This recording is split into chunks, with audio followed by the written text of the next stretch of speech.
excited to announce that our first panel session of the day will be focusing on what national interoperability looks like. True national interoperability would see integrated SOPs, two-way standards-based sharing of voice and data, national and provincial training exercises, and daily use. In this panel, leaders from the realms of police, fire, EMS, and emergency management will explore their unique perspectives on achieving interoperability, strategies for advancement, and the challenges they foresee on this journey. Who are these leaders, you might ask? Our moderator is someone you've seen already and will be an expert in guiding this conversation. Please welcome back Pascal Rodier. He will be joined by Police Chief Mike Callahan of the Belleville Police Service, Fire Chief Chris Case with Chatham-Kent Fire and Rescue, and Jay Walker, Provincial Manager, Emergency Preparedness Special Operations, Nova Scotia EHS. I'm really looking forward to this conversation, as I'm sure you are as well. Now, without further delay, I'll turn things over to Pascal. Thanks very much, Maria. Brittany, sorry, thanks very much. Too many Marias. We have like a whole bunch of Marias that we've been dealing with, and then we switch names, and it's all over the map. So thanks very much for that. I don't know. I'm glad you guys haven't had to pay for this because you have to listen to me twice. So with that, I'm just going to ask some questions. I want our panel to really get into this and share some information. We've got a great cross section of experience and capabilities and abilities. So I'm excited to get into this. Of course, I'll probably throw in the odd thing because that's just what I do. Anybody who knows me, I can't stay silent too long, but we'll love to hear from folks. So I'm just going to start right off, and we're going to get into, what is interoperability for you, gentlemen? What is that? And I'm going to start with Mike, Chief Callahan first. What's interoperability for you?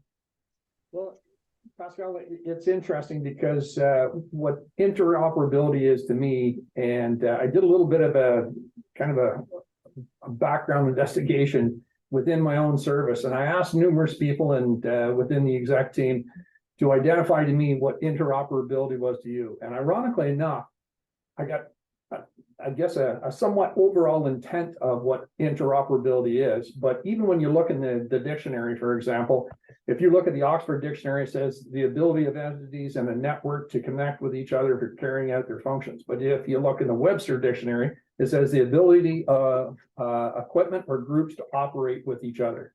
And historically, interoperability, the word itself was never used until about 1950, and then it seems to have gained a lot of momentum along the way. But interoperability to me means bringing a group of people together for a common goal and being able to overcome a lot of those inherent challenges like communication, common language, common radio channels, all of those things in a crisis situation, because let's be honest, we don't do a good job of preparing for interoperability. We certainly try, but I would respectfully say that in most cases, it's on the corner of everyone's desk. So that in itself is a challenge, but the interoperability for me is the ability to ensure that when we have a crisis situation, that we're able to work all on the same platform, we've got the same technology, and everything is consistent right across the board, so that regardless of what the discipline is, we're all speaking exactly the same thing. And what a perfect way to start us off, because I think that is key. When we look at, and you get one of them, and it's going to be a good transition and segue to Chief Case here in a minute. One thing I hope we're learning from the Brits is, the common language. We love our acronyms, we love our codes, we love our 10 codes, and they fail us every time.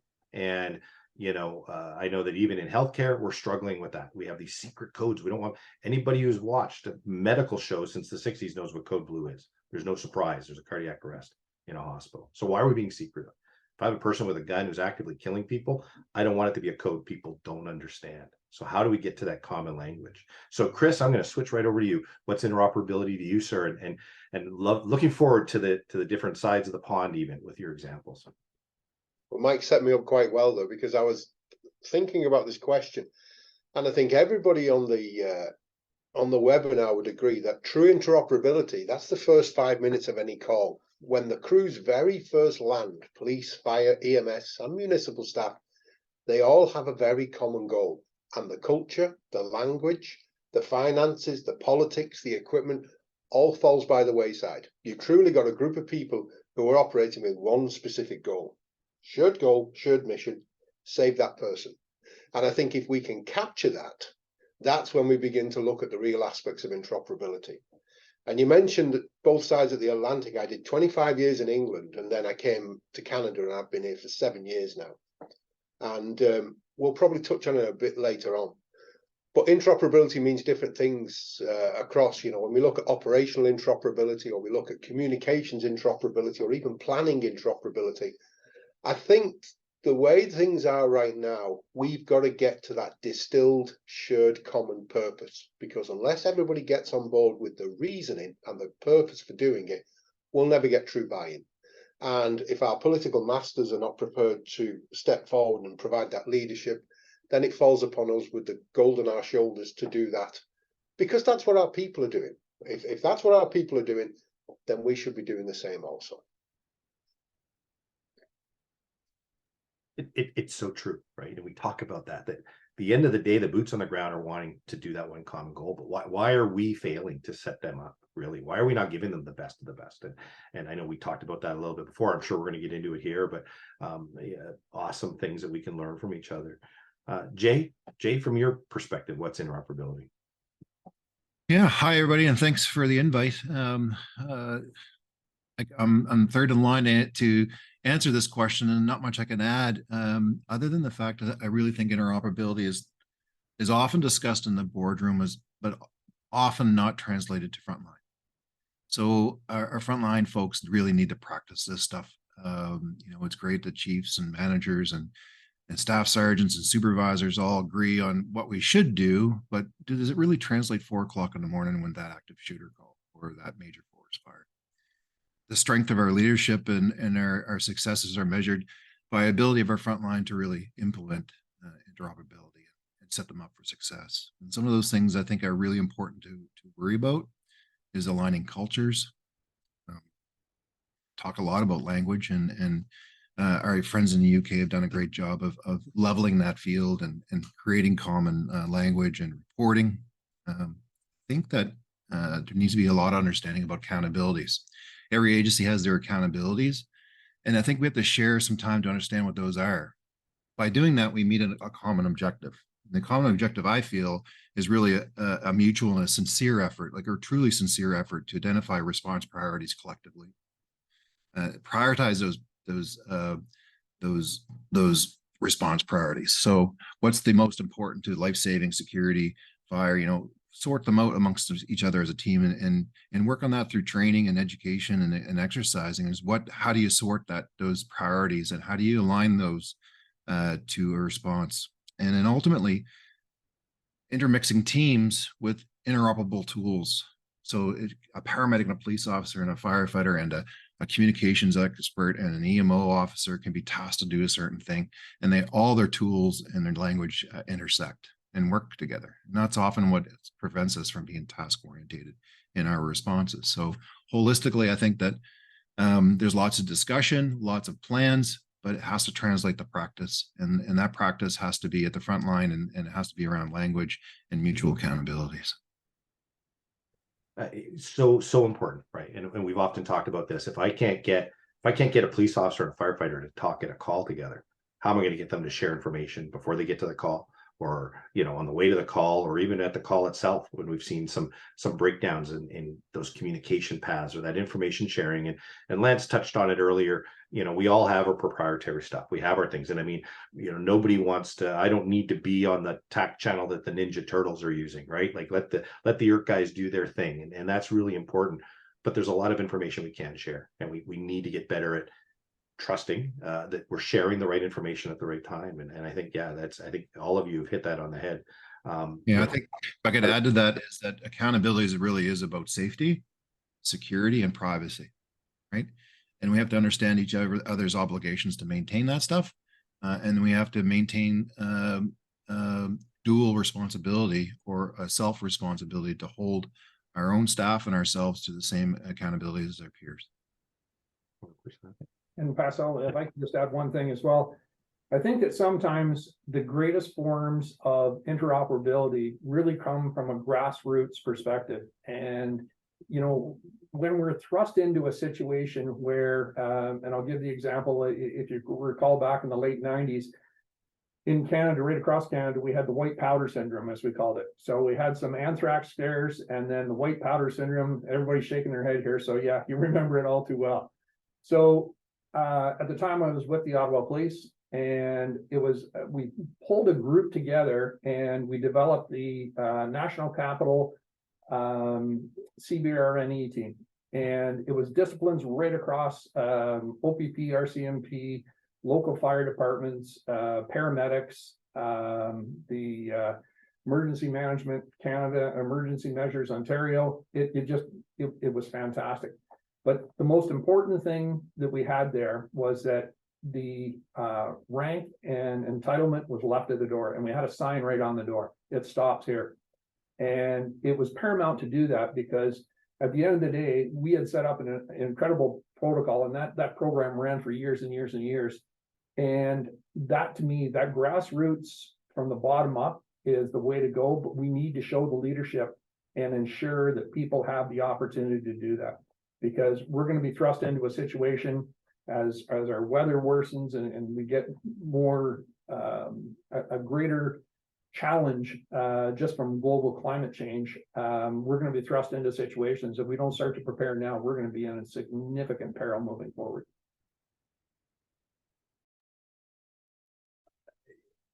Perfect points, right? And we all live the starting to get shivers thinking back to our white powder responses and how they went from so heavy to, okay, let's do this properly. And you're right, it's sharing that information and being able to work together. And we found a way.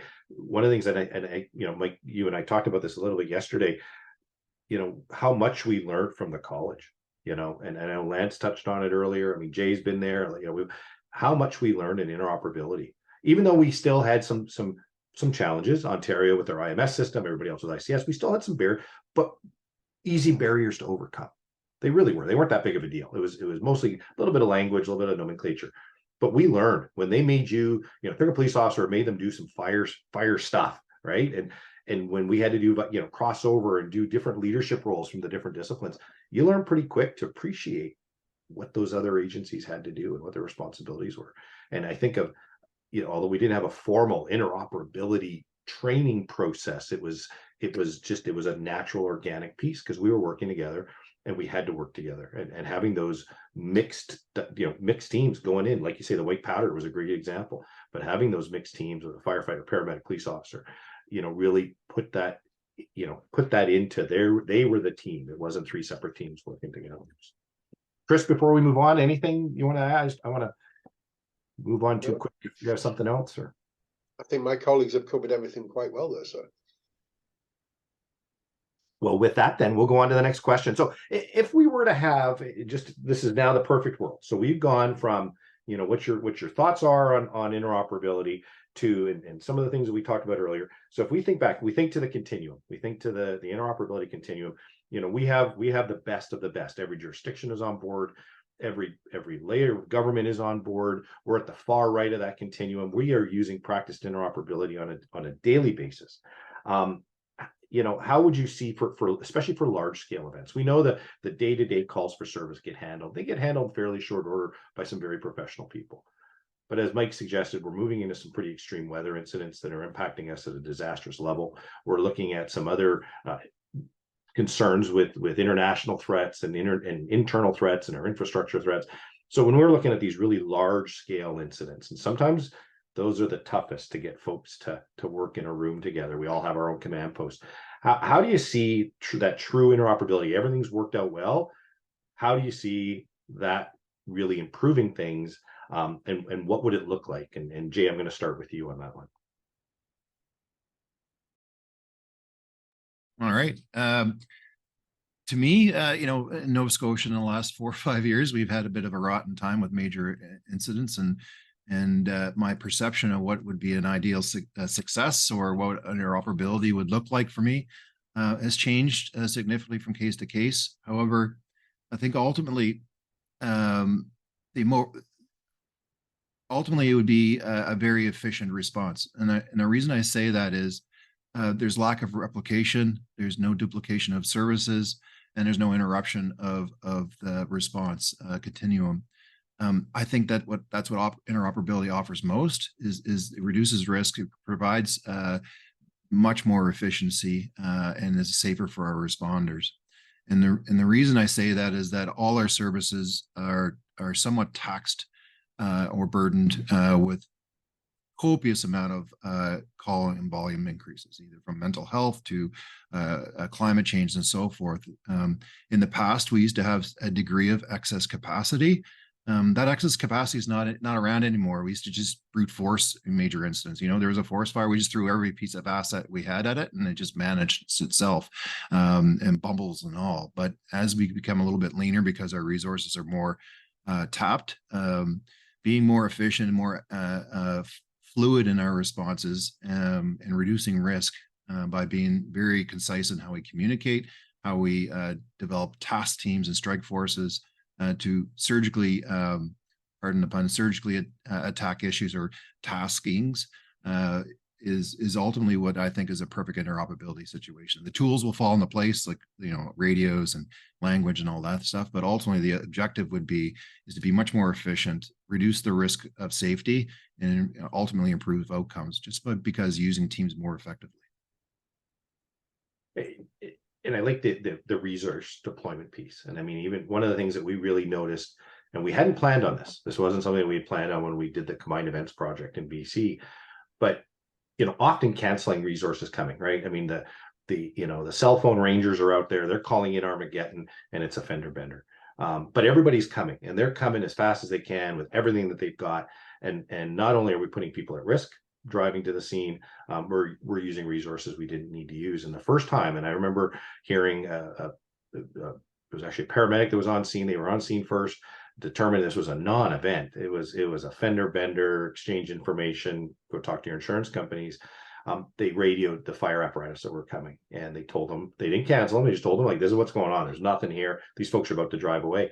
And the fire crews canceled and returned back into their service. So, you know, we never expected that, but that resource was not put at risk responding, didn't put others at risk, and it was able to be redeployed. And I don't know, you know, of any service that has the capability of maintaining their calls for service with ample extra staff. So if we can redeploy and really deploy people only when they're needed in areas that they're needed, what a great piece to that. So Mike, what are your thoughts on this? Panacea, we've got this perfect utopia in Canada of interoperability. How do you see that working out for it? I think it has the potential to work out very well.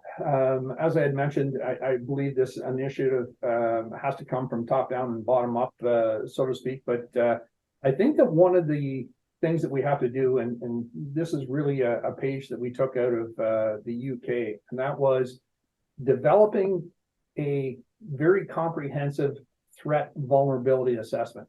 And each community, it's paramount that they do this. And as we move forward, it's going to become even more important, because let me give you an example. Your workforce and everyone's workforce is so vast that they have within their own workforce so many specific individuals with knowledge, skills, and abilities, KSAs as we call them. And we need to tap in on that, because you may have somebody that has the ability to drive a loader, backhoe, dump truck, tractor trailer, you name it. And having that list of resources available to you and having your threat vulnerability assessment done is going to be so paramount, because it doesn't matter what type of event that you go into. We have to look at this from an all hazards approach. And at the end of the day, it's business continuity. It's business continuity planning.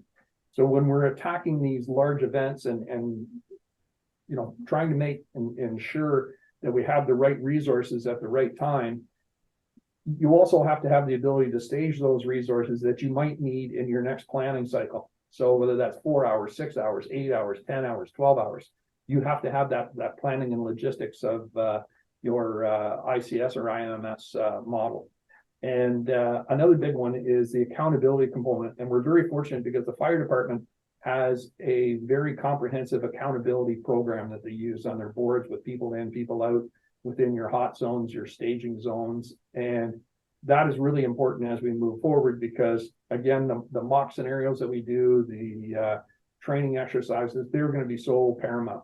And I think what has to happen too is, even on a national level, is the incident commanders, whether it be fire department, whether it be paramedics, whether it be police, whatever discipline is needed, you need to have or take a page out of the book from within the policing world, that they have the National Incident Commanders Working Group. So I was trained that I could go and be parachuted into an event, a policing event that is, within any province in the country, and where everybody is on the same program. And again, it gets back to that common language perspective. But I think moving forward, it's really important that we have something like that for an all hazards approach. And it just gets back to what we discussed yesterday with Pascal, with mock scenarios being so important as we move forward. 100%, right? If we don't do it, we need to train it, because I mean, we, you know, the low risk, low probability, that's not the issue. It's that high risk, low probability where we don't prepare. We're not doing it every day. And you know, a lot of our jurisdictions, you know, they don't face the big horrible thing on a daily basis. And when they do, that's the struggle there, right? Chris, I'd love to hear your thoughts on this. You come from, so England has the utopia, right? So everything's perfect there. Everything was perfect. Everything was perfect before you left. I was just going to say, I saw pre and post utopia, and I might get onto this in another question, Pascal, but June, the 7th of July 2005, when they had the significant bombing event in London, England, I was 300 miles away, and fate had me sat in the police gold command just as the incident broke out. And the incident commander, I was very lucky because I was able to work with senior police commanders, senior military commanders, as well as fire commanders and EMS commanders. And I took a little bit from all of them. And this guy who was in charge of Gold Command for Merseyside Police that day, I recall it was absolute chaos. There was questions about, you know, nobody knew what was going on. There was no information flow. You know, people look back to 9/11, where the threat is spread out and different targets could be hit. There was questions about whether the water supply was being poisoned. All of these things were going on. And this guy closed the office door. I remember sitting there with him, and I'm a fire officer, I'm a battalion chief, sat in a police station, and it's chaos. And he said to me, we're not going to sort this out in the first 10 minutes. It's chaos. And the one thing I realized after watching, because Mike's talked about the UK, a lot of what happened in the UK came from that day and from that level of chaos, where the government had to step in and say, enough is enough. We have to be able to work together, because a public inquiry is saying that people may have died because we didn't.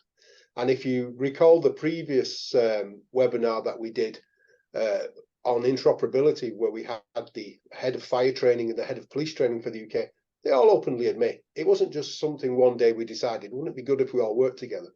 We got shamed into it. And I think if we have this level of utopia, I mean, right now, that was 2005, and I left England in 2016, and the office that I left had police, fire, and EMS commanders working together day by day. They actually had one office, and they were the planning group. And aside to that was the Gold Command Room. So they actually worked and lived together, not just came together for the incident, which was probably the biggest thing. But the one thing I'll take from this is, if we have utopia, we're not bringing chaos to chaos. It's really difficult. The situation is chaotic enough, and if we can show up with some form of order to apply to chaos, then we may have a chance of getting this done in enough time to save enough people. So overall, I think it's just setting the rules at the start so that people can act confidently, they can act efficiently, and they're working within clear structures. So as Mike said, that if he was parachuted into another province, he can operate with confidence and with resilience and with efficiency. And I think that is what it would look like in a nutshell. And I'm gonna keep you on that train of thought in a minute, because we're into the next question. But what I'm really loving, and this is what I've said, and for folks that, you know, that have joined us today, you know, these are three individuals, three different backgrounds, three different areas, you know, and they get it, right? It's the people piece. And whether it's grassroots, you know, pushing it forward, supported by top down, you know, getting that level of government, being shamed into it, it's about the people. right? We can get the toys, we can get the tools. Lance said it earlier. If we have the people and the vision, we'll find the money, right? I've heard money as an excuse for interoperability failures for decades since I started this. And I've always said the same thing. If we can fix the people, we'll find the money. We can always find the money. So I love that's what we're hearing here. That's really what this is about. Sorry, Chris, did you want something before we move on to the next one? Or are you just ready? You're just ready. So next question. So we know that what we want is a utopia. We know what interoperability is. What are the barriers? What are the challenges that you feel in Canada, or maybe what you, even for you, Chris, what you've seen, but what are some of those barriers? What is keeping us back from being able to do this? It shouldn't be that others are doing it. Why are we not at that national level here? Chris, I'll start with you. I agree wholeheartedly. It's not a financial issue, because whilst these things may be big, we're dealing with big budgets. But I think if we look at the political, the cultural, and some of the legal barriers, I mean, the cultural barriers seems to be the big one. In terms of the experiences of the UK, the financial one was always put up. So in the end, the government just put a chunk of money in and said, right, we'll take over. We're going to try and fix this.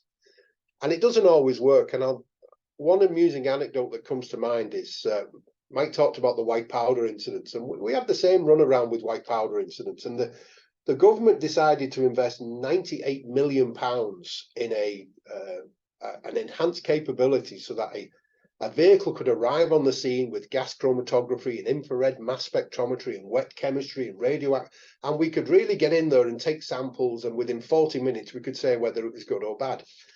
And in terms of culture, the government decided to call these detection, identification and monitoring teams. So they wanted us to run around with the word DIM written on the back of our jackets. And this caused a few issues, as you can imagine. It still stands today. You can still Google the British DIM teams, but we weren't so keen to wear the jackets. But the cops were really keen that we wore the jackets. I don't know what that was. So I think it's all very much about conversations like this actually getting through so that we can drive the discussions, because at some point a politician is going to say, I've got a good idea. Why don't we do this? And the people around him or her are going to say, that's a great idea, Minister. We should really do this. And at that point, that's when they should come talking to us. And I don't just mean us as this group. They should come talking to the responders. So that point that I made at the start, that the essence of interoperability is flashing lights and boots on the ground. You just got to mirror that at the various levels. As long as you can mirror that at the various levels, and it's a top-down plan written by the bottom up, I think we'll overcome 99% of the barriers. And in my experience, you get to a point where eventually the cultural barriers retire.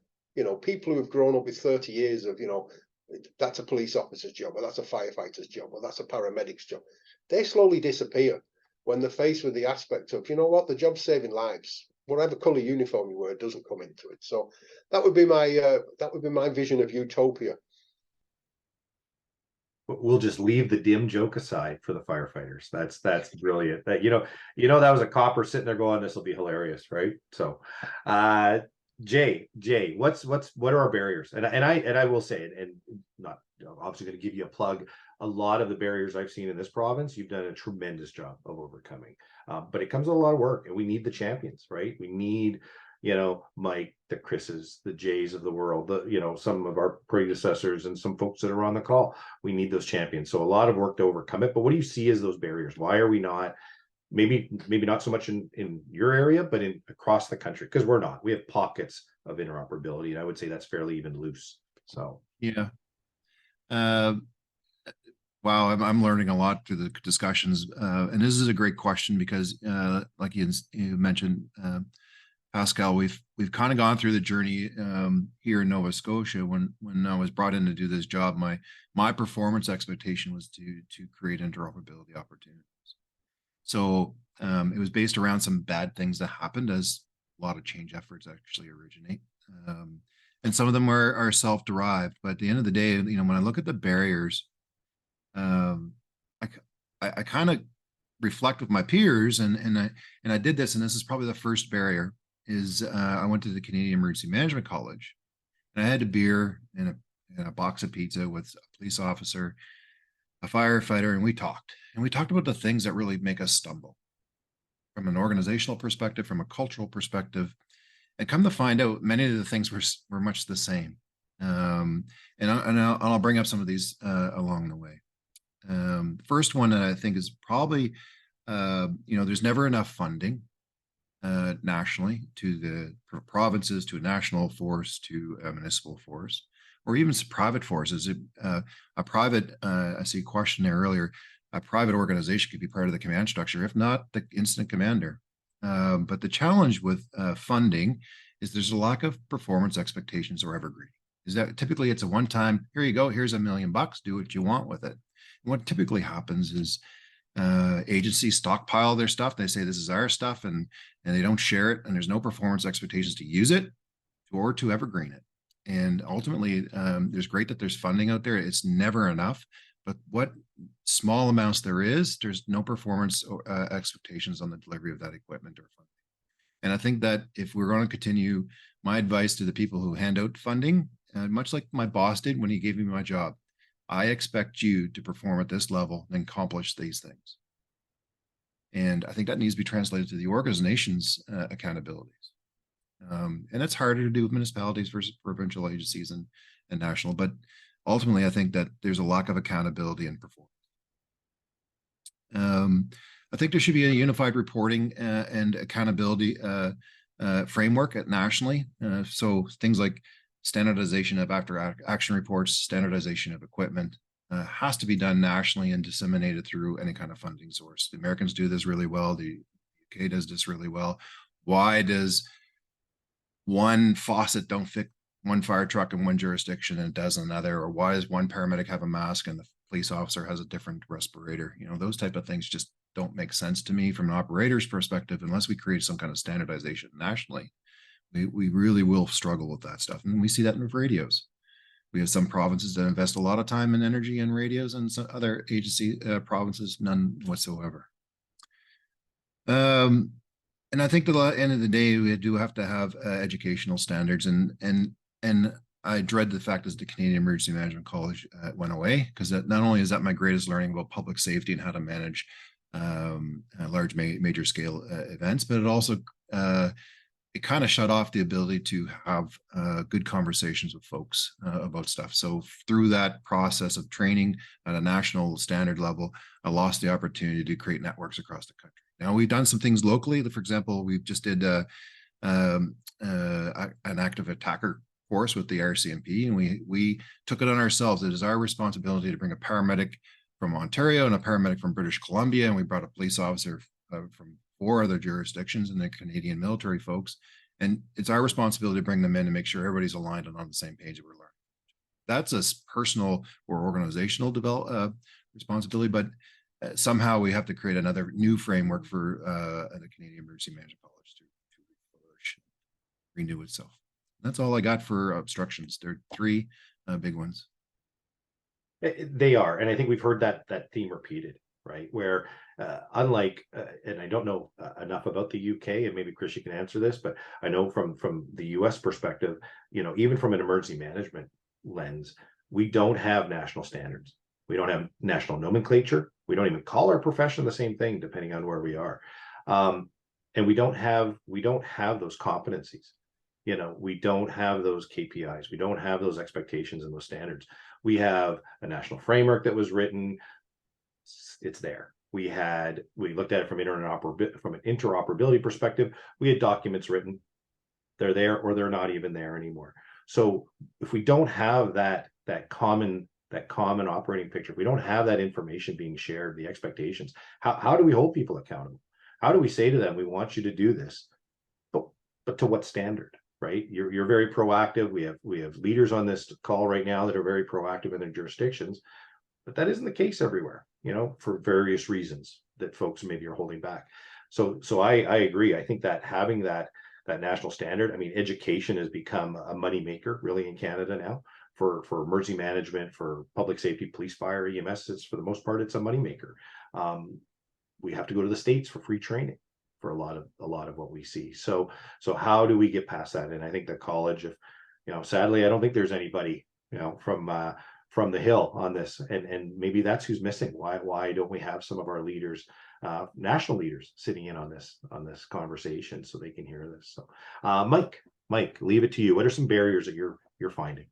I agree with John and Chris, the financial barriers in the context of sustainable funding, because when we look at the examples of what we've done historically across Ontario and across Canada, is we have a major incident and the federal and provincial governments throw money at it, but then we don't have that follow-up sustainable funding.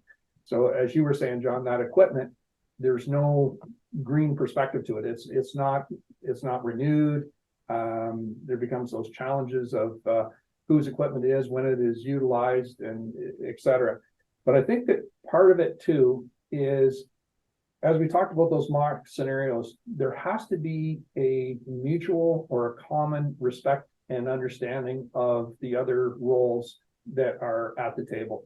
And when we look at that, it's pushing the rank aside, taking off the epaulets and throwing them out, because at the end of the day, we're all there to achieve a goal, and that goal is the public safety element, and resuming business as soon as we can and as fast as we can. And I really think that we need to really focus on what those common goals are. And I agree with this panel 100%. We don't even have a common framework of what that looks like, and what that framework looks like. And having the college gone just absolutely blows my mind, because we're going to be in a situation where we're so ill prepared that we're going to bumble through situations doing the best we can if it is a large scale event. And I think we really need to focus on those common goals, the mutual respect and understanding, a provincial and federal mandate of what that looks like. And then as we move forward, a lot of it will flesh it out as we go through some scenarios. And as Chris said, when we go through those real life scenarios and we find out where our deficiencies are. We've got some great questions, so I want to make sure we leave a bit of time for that. So I'm just going to segue right into our last question as a panel, and thank you each for your time and your thoughts. What would you like to see happen to bring us closer to those interoperability goals? So bringing us a little closer to the far right of that continuum. And I think we all want the college or some form of level of national training, but what would you see? And Mike, I'll start with you, and then we'll go through this question and try and get to a couple other great questions from our participants. One of the things that we've already talked about, what I would like to see is, again, that national provincial framework for dealing with business continuity in the context of an all hazards approach. And as I mentioned, I think what we need to do is look at a consistent threat and vulnerability assessment that can go right across, because the whole country is going to be so vastly different depending on the territory you're in and what resources you have as well. And when you have that, you're able to say, if Chris is coming down to help or John's coming down to help, I'm going to be able to say, we have this, here's a comprehensive list, here's what we have, and you're be able to pack up your equipment, get your stuff ready to come and help, as opposed to bringing stuff that we really don't need. So that's one of the things. I know we're kind of confined for time, Pascal. I have a couple of other suggestions, but you know what, really, those are the main focus for me. Perfect. I don't want to hold you back. Like, we've got some time, but I don't want to hold you back. But maybe we'll go through Jay and Chris, or Chris and Jay, and maybe if there's a few things that we want to cover. I think we've answered some of the questions, but Chris, I'll go to you, and I have to give you the heads up. I'm stealing this. I will always quote you and cite you that we're to not bring chaos to chaos. I absolutely love that. I won't say it with your accent. You made it sound much smarter than I'll say it. But I'll always cite you on that. So, Chris, what would you like to see happen? I think somebody's got to set the tone. I think when you close, Jay said a lot of things I agree with, but he talked about sitting down with a police officer, a firefighter, and having a beer and having a conversation. That informal learning can never be underestimated. And I really do see that when you close a college, the Ontario Fire College has closed, for example, and it's gone to the private sector to a certain extent. When you close a national college, you almost close an idea. And I don't want to get political here, but it's much bigger than a building. because it's a place of status where people come, where people do leave the rank markings at the door because you're all there with a teacher. So it standardizes you to a certain extent. So I think that has to return to a certain extent. If it's not in the form of a building, it has to be in the form of a setting the tone. You know, this is what we're going to do.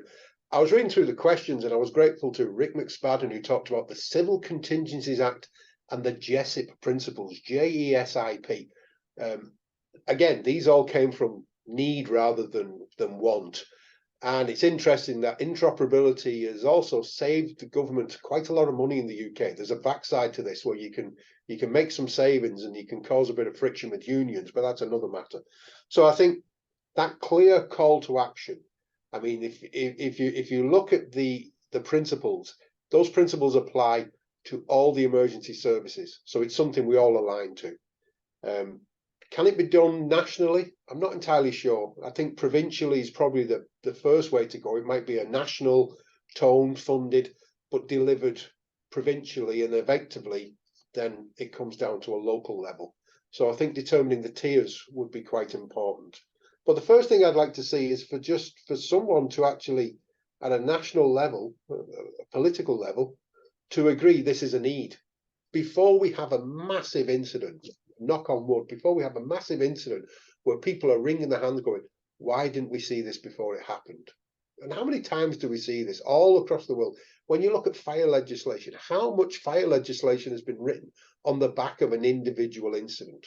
You know, and it would just be good that if we could probably get ahead of this. Now, I'm probably sounding like a fool spouting common sense, but for someone to just actually, like you say, have this conversation at a national level, someone from the Hill actually pick this up.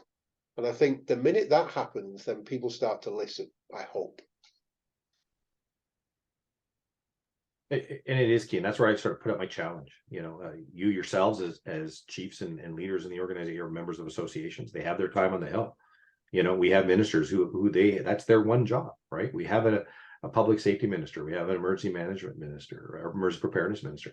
Like, that's their one job, right? Like so I'm not expecting everything to be top. I'm not expecting national oversight. I don't want national. We're not built that way. But there needs to be that national standard. They can set the tone for this. We did it with CTIG. We've done it with some other frameworks, which allows the provinces to take that and build that into your point, Chris, right? Where we can, you know, give us that, but it's the same style across the country. So we're not, you know, we do this with healthcare. We do this with other things. We are very proprietary in each jurisdiction as to how we do it. And it's done differently. At least if we have those standards making that difference. So yeah, no, thank you so much. Jay, we're going to end it with you on this question, but again, if Mike or Chris, if you have something on this last question, please, I want you to jump in. We still have a few minutes here, and we'll get to a couple of the online questions as well. So yeah, totally groovy that we talked about people and stuff, and I won't touch any more on that. I think that it's important. There's some technology gizmos ideas out there that I think would really help us move along. I think first and foremost would be a national Blue Force or digital tracking software available to all first responders, be it the three traditionals, but someone mentioned in the chat, you know, the DFO to the sheriff to all those folks.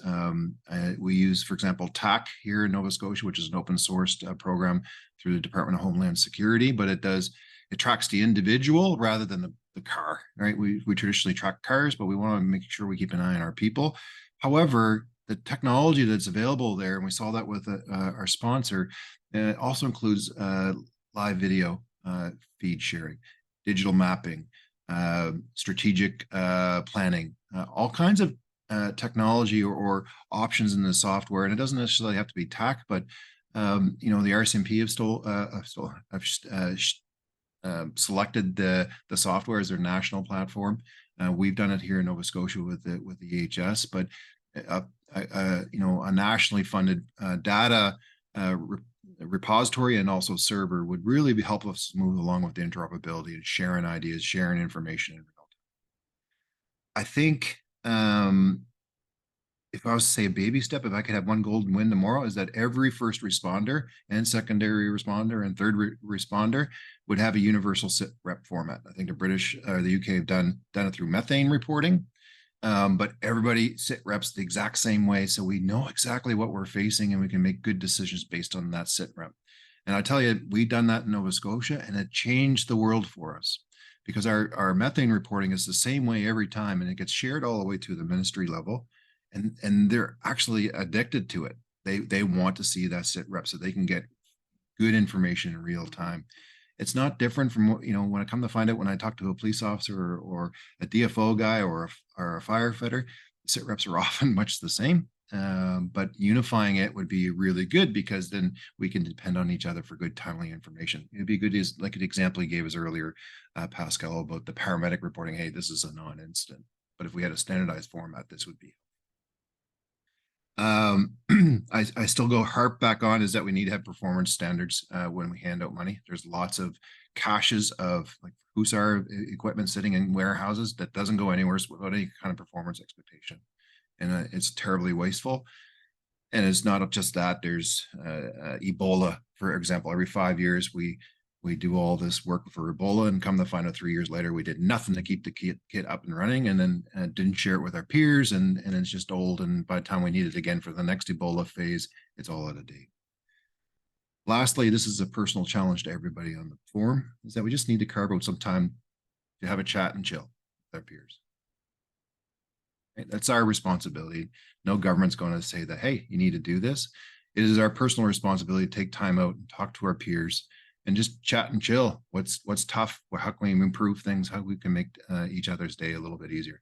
Come to find out, there's some very small things that made my police friends really happy and made their day easier. There's lots of things. There's a few things my fire guys, they said, oh man, I can help you out there. That's no problem at all. But because we're all super busy and we've got digital calendars and we get our admin assistants to administrate them, we don't take the time to just chill and chat.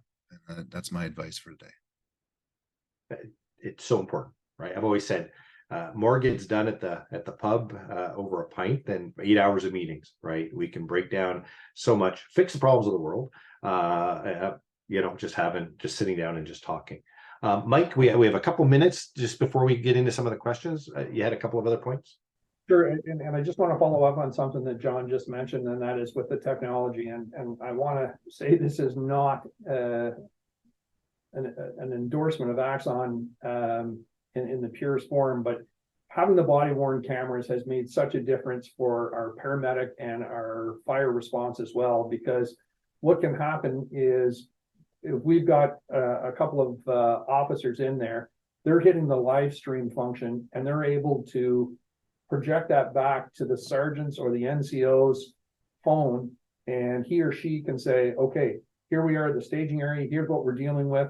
And it just puts us in such a better position to deal with the threat at that time and the safety component for our paramedics and our fire department assets as well. So it is a wonderful, wonderful program. I can tell you that it's saved lives already, saved people off bridges. It's phenomenal. And it really makes a big difference. And,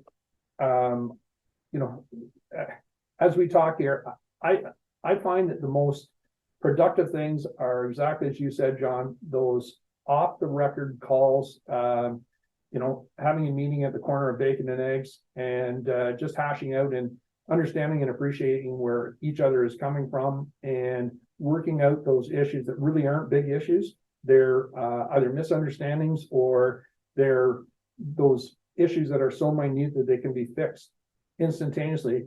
But if we don't address them now, we get to a large scale event, we've got a significant problem.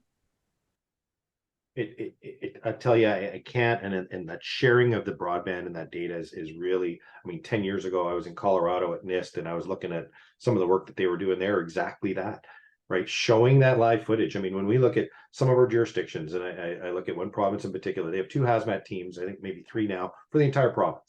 And they're tasked out to all points. But what an opportunity for the local fire department that doesn't have the resources to be able to have live feed, share it with that hazmat team as they're responding. So, they're not just getting phone updates. This is what I think we're dealing. They can literally see it, or we're seeing those members that are in that active shooter scenario. And we have our fire and our paramedic teams coming in to back it up and support them and take care of the sick or take care of the injured in those scenarios. But what an opportunity when you can actually see the live feed. Our kids are doing this every day in this country. They're streaming everything, but our responders can't do it. They can if they use their own devices, but they can't do it with the tools that we've given them unless they have something like that type of a process. And not every jurisdiction's gone that way with body-worn cameras. There's even places that are still resistant of that. And I'm a proponent, every responder should have them. So that's not a plug for Axon, but I truly believe that. I think paramedics, firefighters, that live feed is so important, and for protecting themselves, legally, as well as having the ability to share that data information. We do have a couple of questions that a lot of questions that came in. What I would ask is maybe is the panel, we're going to try and maybe just throw a couple of these out just with time being left here before Brittany gives me the yank. But if you see some of the questions, if you could maybe just reply to them, even just type a reply, Mike, Chris, and Jay, if you see something in there and that you want to sort of passionate about, you could reply to. I guess one of the first questions that came in was forwarded to me is, great ideas. My question is, who's going to do the national work? And it is a good question, but I think we know that there's people with jobs. We're paying people at the national level to do stuff. But Chris, I see you nodding. So maybe some thoughts on that.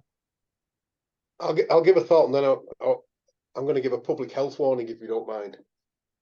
I know the Canadian Association of Fire Chiefs are trying to come up with a lead firefighter for Canada, the same way that we have fire marshals. And what I hope is, if that came about, then that person would have to have an interoperability focus. There's a danger that person who can speak for the whole of the fire service, not the whole of the police, because I know the police have someone in that function. It's very easy for them to become quite, entrenched in their own needs and wants. So I think it's a culture that has to be generated at a level that can then be brought forward at the highest level of government. So I think there's a warning there in terms of, if we put somebody up at the national level, it's such a huge place that it's going to be really difficult to try and keep that distilled interoperability focus. But if I can give my health warning, there's a lot of discussion about the UK and methane and all the other things that used to keep me up at night. One thing I say, I know you're going to speak to a friend of mine, Chief Sam, who's going to be on the next session. The US have sent officers to England, and we've sent a lot of officers. They get a very politicized view. I'm speaking ill of my predecessors. It sounds wonderful, but they've got one single collective agreement for police, fire, and EMS for the whole country. They've got very, very clear levels of government. So I also put upon that I've in the past been asked my opinion by a politician, and I'm not going to name the politician, who said, well, the problem we have is that we need our first responders and our chiefs to think innovatively. And I said, well, how's this for innovation? Why don't we all start working together on a common radio system with common terminology and a common doctrine? And the answer I got was maybe not that innovative. So I think there's always you've got to be careful how you shroud this, because these are huge ideas, and it's like eating the elephant. We can't just throw it all in there at once. I think we've got to chip away at it at a local level as well as a provincial level. Apologies for taking so much time there, Pascal. I think we could keep this going all day, and this is where I've really put that challenge forward, that we can't stop today. I really hope we keep this dialogue going. Brittany, I'm going to look to you for some time. Other questions? Do we have time? How are we? Yep, you still have about 6-7 minutes, so keep going. We got all kinds of stuff. Let's go with so I think Mike, somebody touched on this one. This is from Sarah from the Conference Board of Canada. Thanks Sarah, for jumping in on today. Thinking about the whole of community response and interoperability, where are the interoperability challenges when working with industry and private sector? I'll give that one a whirl. I said Mike. You got to wait, Jay. You got to wait. Okay. You got to wait. I don't see those challenges with the private sector at all. The private sector is more than willing to jump in and help wherever they can and offer their areas of expertise. And I don't see that as being a stumbling block at all. But those initial conversations have to be had with the private sector to get their buy-in, because like everybody is in a situation right now where the lead time for ordering stuff or having stuff in reserve is a significant challenge. So I really don't see that as a hurdle. I think to add on to what Chris said, our biggest challenge right now is biting that or eating that elephant one bite at a time. And I think the first thing that we have to do is, and I'll just speak for Ontario, is a provincial common channel. And we don't have one. Like right now, for me to be able to talk to the fire department, I've got to get one of their radios, or the paramedics, it's the same thing. And just in a concept of draconian thinking, that is so out of date, it's not even funny. So that's one of like, and it's not a technological issue. The technology is there to basically harmonize those radio frequencies, but the will has to be there. And we've got to push the leaders on this panel. We have to push up to our respective OACPs, CACPs, and firefighters, paramedics as well, that this is an important issue and we need that to move forward. And I think that's the first stumbling block, because I don't think any of us would disagree that the single biggest failure in any large scale event is communication. It always breaks down. John J. Walker. I can't add to that other than that. I mean, I consider myself very luckily. I've never had to worry about getting a hold of someone. It's actually because we're a couple of years ahead of the rest of the country in that aspect, and I consider it very fortunate if I want to talk to a Red Cross person, or I want to talk to someone from the Salvation Army or a police constable. I can do that with a flick of a switch, on my radio itself, not someone doing it for me. So I'm very fortunate with that. If I can add a bit is from the privacy perspective, a good example would be the ferries, CN. Often these folks are the incident commanders of major events involving these folks, and they should be. They're the experts. They're the ones who should be driving the response, and we should be the ones informing them of what our capabilities are and what we need for deliverables for incident objectives. So I find that working with folks to make sure they have incident management plans is the best investment in interoperability. So we work with EMO, our local emergency measures groups, and we look with folks who are just asking simple questions in major industry or not-for-profits, and seeing what their emergency plans are and understanding their capabilities. Here in Nova Scotia, for example, we have a provincial agreement with Red Cross. If there's any displacement of persons, is that the Red Cross is automatically dispatched to help manage those persons. It's not a negotiation. You don't have a billion not-for-profits bartering for that tasking. Is that it's just automatically done. So those preparations are done earlier, which causes interoperability at a much easier level, because you're dealing with only a couple of agencies, and it rolls out really nicely at the end with the NGOs and private sector. So from my experience, it's been fantastic. There's been a few folks that didn't do a really good job, but we get at them and we work at them, and next time they're better off. I'm just cognizant of our time. Chris, did you want to add anything to that, or we can start to wrap it up? Don't think I can add anything to those wise words. Jay, we do have a question here. If maybe during the break, if you could play some guitar for us. There was a question typed in by Tyrone. He liked some guitar playing. Brittany, are we good? We good? We have still 2 minutes if anyone wants to, if there's a quick answer to a quick question. Otherwise, we can wrap up. Maybe if we have 2 minutes, I'd just like to hear, one, say thank you. Great dialogue, great conversation. Love the passion, love to hear it. I'd like to give everybody maybe that last sort of elevator speech, and I'm just going to go across my screen. Mike, maybe we'll just start with you and kind of wrap us up with your final thoughts. Well, again, thank you very much for this opportunity to be on the panel. And the first step is these communications. The second step is getting the local support. And a lot of times we have to do a lot of this stuff ourselves. I was talking about the provincial radio channel. We are actually taking the initiative to buy equipment so that we can actually talk to our local firefighters and paramedics here. But again, that should not be the issue. But we need to push forward on that significantly. It baffles my mind when I hear Ontario challenges. It really does. Jay, just going across my screen. Jay.